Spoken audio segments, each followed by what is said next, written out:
se zove Plavi dan na zelene točke. I nekako to su moja mala, kao mali dnevnik koji se događa tokom dana. Zato se pojavljaju i neki tekst, to je sve ono što slušam od glazbe, to su neki mali trenuci koji se događaju, koji su zabilježeni, koje zapišem i tako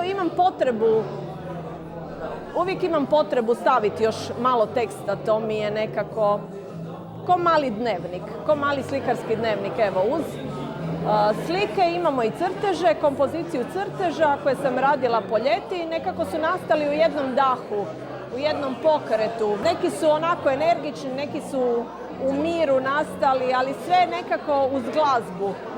Tako tu je kompozicija ljeto, kompozicija more, nastala inspiracijom mora. Ja ti bez glazbe ne mogu.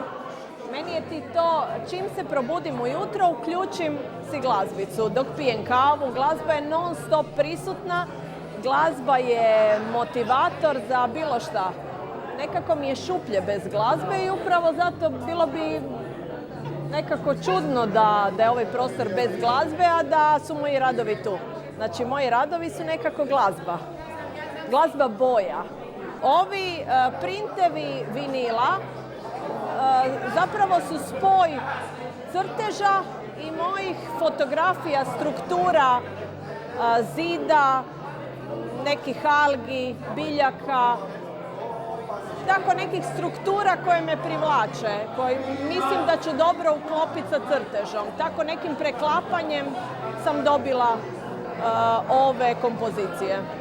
Ova izložba danas ovdje prezentira Mirnu kao slikaricu, ali ujedno i daje uvid u njezina razmišljanja, u njezin rad.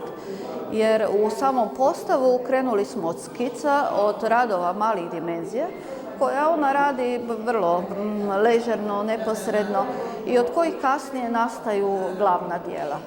Pored skica tu su njezine slike, ali isto tako radovi nove generacije, radovi za koje koristi digitalne medije i u koje spaja znači svoj likovni izraz, fotografije koje također ona radi i zatim ih printa na velikim formatima. U svemu tome prisutan je njezin autentičan likovni stil u kojem ona naginje jednoj apstrakciji, ali uvijek je dosljedno i uvijek je prisutan taj jedan određeni trenutak koji promatraču daje dovoljno asocijacije da on može uroniti u taj svijet i sam zamisliti jednu svoju stvarnost. Evo, izuzetno sam ponosan na rad Mirne i njeno današnje predstavljanje ovdje u galeriji Juraj Klović u Rijeci. Neobično je lijepo vidjeti ovako veliki broj ljudi i cijelu tu podršku koju je dobila. Tim više što eto, i zajedno radimo u produkciji njenih slika, odnosno reprodukcija art printeva, tapeta i slično. I kao tako onda zaista osjećam veliki ponos i sreću.